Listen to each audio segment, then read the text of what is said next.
মহান আল্লাহ পাকের নামে, যিনি পরম করুণাময় এবং অত্যন্ত দয়ালু। দেখেন, বিএনপির মহাসচিব ফখরুল ইসলাম আলমগীর সাবেক প্রধানমন্ত্রী শেখ হাসিনা সম্বন্ধে কি বলে শুনেন। একজন মহিষী মহিলা, একজন অসম সাহসী নেত্রী। আমি বেশি কথা বলবো না, আমি শুধু কয়েকটা কথা। যখন তিনি প্রধানমন্ত্রী ছিলেন, তিনি যে কাজগুলো করেছিলেন তার কিছু না বললে আমি মনে করি যে অবিচার করা হবে। আমরা দেখেছি যে যখন তিনি সরকারে ছিলেন, রাষ্ট্রনায়ক হিসেবে তিনি বাংলাদেশের নারীদের উন্নয়নের ক্ষেত্রে একটা যুগান্তকারী ভূমিকা পালন করেছেন এবং মহিলাদের ক্ষমতায়নের জন্য তিনি অনেক কাজ করেছিলেন। একজন দূরদৃষ্টি সম্পন্ন রাষ্ট্রনায়ক। এবার শেখ হাসিনাকে নিয়ে সংসদে দাঁড়িয়ে যা বললেন বিএনপির সিনিয়র নেতা মির্জা ফখরুল ইসলাম আলমগীর। দেশের সমসাময়িক বিষয় নিয়ে কথা বলার পর শেখ হাসিনার প্রসঙ্গে কথা বলতে গিয়ে তিনি বলেন, মাননীয় স্পিকার একজন মহিষী মহিলা, একজন অসম সাহসী মহিলা। তিনি কিন্তু দেশের জন্য অনেক কিছু করে গেছেন। শেখ হাসিনা থাকা অবস্থায় খাদ্য, বাসস্থান, মানুষের ঘরে ঘরে বিদ্যুৎ, অসহায় রোহিঙ্গাদের আশ্রয় তিনি কিন্তু দেশের জন্য কম করে যাননি। শেখ হাসিনা একজন দূরদৃষ্টি সম্পন্ন রাষ্ট্রনায়ক ছিলেন। দেশের জন্য তার অবদান হয়তো আমি এত কম সময়ে বলতে পারবো না। তিনি ছিলেন উন্নয়নের রোল মডেল, কিন্তু তার মতো একজন মহান যোগ্য নেত্রী বাংলাদেশে আর কেউ আসবে না। এদিকে মির্জা ফখরুল ইসলাম আলমগীরের এমন মন্তব্য ঘিরে তৈরি হয়েছে উত্তেজনা। জামায়াত নেতারা মনে করছেন তার এমন বক্তব্য আওয়ামী লীগকে পুনর্বাসন করার ইঙ্গিত বহন করে।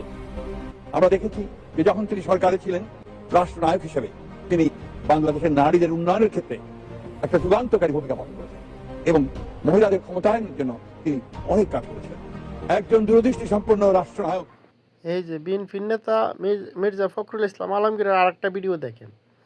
এটা হচ্ছে রাজনীতি, এটা হচ্ছে দলীয় রাজনীতি, কারণ দলের পক্ষের রাজনীতি।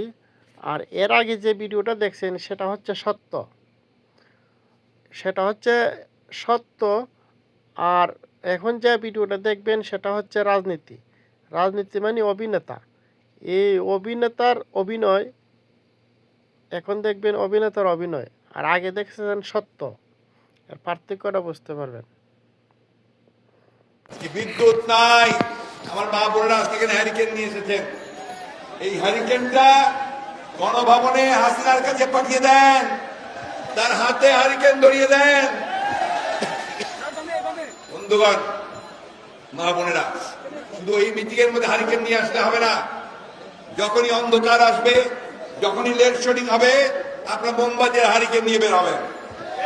কারণ এই মোমবাতির হ্যারিকেন নিয়ে না বেরোলে আমরা আলোকিত হব না। বন্ধুগণ, এভাবেই প্রধানমন্ত্রীর গুণগান বেরিয়ে আসবে, কারণ বেরিয়ে আসতে বাধ্য।